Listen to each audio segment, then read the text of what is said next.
Kumusta po kayo? Bago po ang lahat, first things first.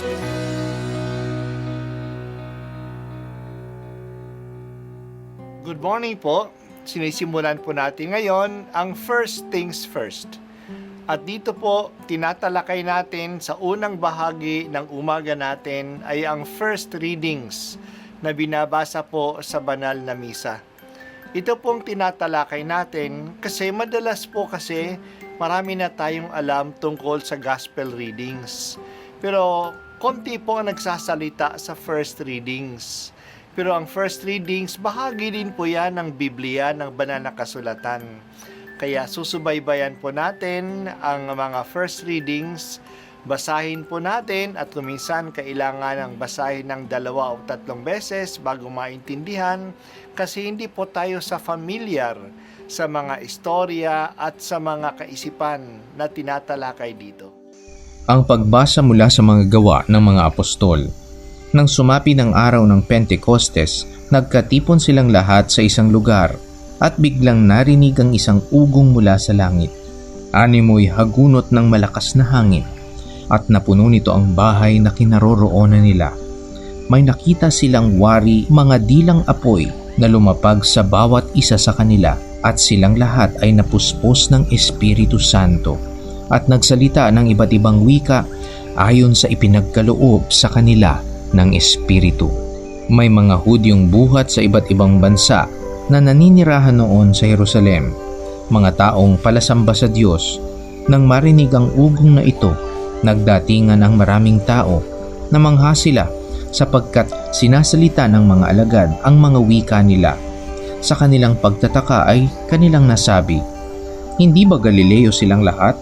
Bakit ang ating katutubong wika ang naririnig natin sa kanila? Tayo'y mga taga-Parsya, mga taga-Media, mga taga-Elam, mga naninirahan sa Mesopotamia, sa Judea at sa Cappadocia sa Ponto, at sa Asya, mayroon pa sa ating taga-Frigia at Pamphylia, Ehipto at sa mga saklaw ng Libya na sakop ng Cirene, at mga nakikipanirahan mula sa Roma, maging mga Hudyo at mga naakit sa Judaismo. May mga taga-Kreta at Arabia pa rito. Paano sila nakapagsasalita sa ating wika tungkol sa mga kahangahangang gawa ng Diyos?" Ang salita ng Diyos. Salamat sa Diyos. Ang araw ng Pentecostes ay ang kalimampung araw pagkatapos ng kapistahan ng Pasko na pinagdiriwang ang pagtawid ng mga Israelita sa dagat na pula. Itong Pentecostes ay isang dakilang kapistahan din ng mga Hudyo. Ipinagdiriwang dito ang pagbigay sa kanila ng batas ni Moises sa bundok ng Sinai.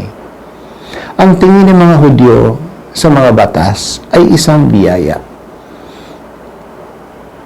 Ganon sila kamahal ng Diyos na binigay niya sa kanila ang instructions paano mabuhay ng kalugod-lugod sa Kanya. Hindi nila kailangan pang hulaan kung ano ba ang gusto ng Diyos sa kanila at kung ano ang mabuti sa kanila. Binigay na ito ng Diyos sa kanila sa pagbibigay sa kanila ng Kanyang mga batas. Ang batas din ay ang paraan paano mamuhay ayon sa kanilang pagtitipan sa Diyos. Bilang bayan ng Diyos na nakatipan, aalagaan sila ng Diyos at sila naman ay susunod sa Kanyang mga utos. Dahil dito, ito isang dakilang kapistahan, kaya mayroon maraming mga tao noon sa Jerusalem na galing sa iba't ibang mga bansa. Sila'y namimiesta sa Jerusalem. Sa araw na ito, ang mga alagad ni Jesus ay nasa isang silid. Sila'y nagdarasal kasama ni Maria. Dahil sila'y takot, baka makilala sila ng mga alagad ni Jesus. Sila ay nag-aantay din sa pangako ni Jesus na ibibigay sa kanila ang Kanyang Espiritu. Mga 9:00 noon ng umaga, dumating ang Espiritu sa paraan ng malakas na hangin. Umugong sa loob ng bahay na yon at may mga dilang apoy na lumapag sa ulo ng bawat isa sa kanila. Napuspo sila ng banal na espiritu at nakapagsalita sila ng iba't ibang wika at lumabas na sila at nagpapahayag sa mga tao tungkol kay Jesus. Noon takot sila. Ngayon nagkaroon na ng tapang. Nagpakilala na sila sa mga tao at magsasaksi na kay Jesus. Kaya masasabi natin ang araw na ito ay ang birthday ng simbahan. Kasi ngayon na ang hayagang pagpapakilala ng simbahan sa mundo. Nagulat ang mga tao na nakarinig sa kanila kasi naintindihan nila ang kanilang sinasabi kahit na sila ay galing sa iba't ibang bansa.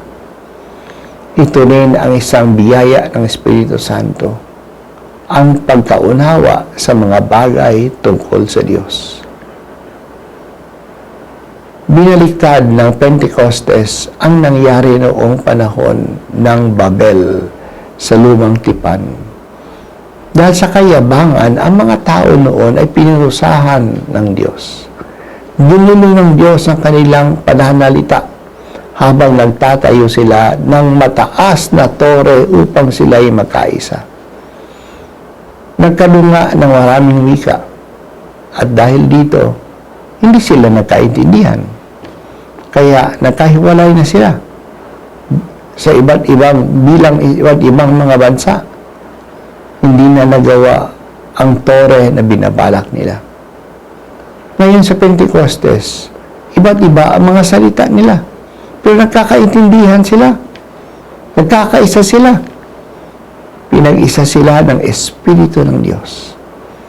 Ang banal na Espiritu ay ang kapangyarihan ng Diyos na nagbibigay sa atin ng tapang na ipahayag si Jesus. At siya rin ang nagbibigay ng liwanag sa mga tao upang maintindihan at matanggap ang banal na balita. Siya ang kapangyarihan na nagbibigay ng pagkakaisa sa mga tao. Hindi ba ganyan ang simbahan? Iba't ibang mga tao na pinag-iisa ng pananampalataya at ng pag-iibigan. Dahil sa Espiritu Santo, nabuo na ang simbahan. O banal na Espiritu, halina at panibaguhin mo kami. Espiritu ang aming tanglaw, kami iyong liwanagan sa ningas ng pagmamahal ng Diyos at sa pamagitan ng aming pagmamahal sa kapwa.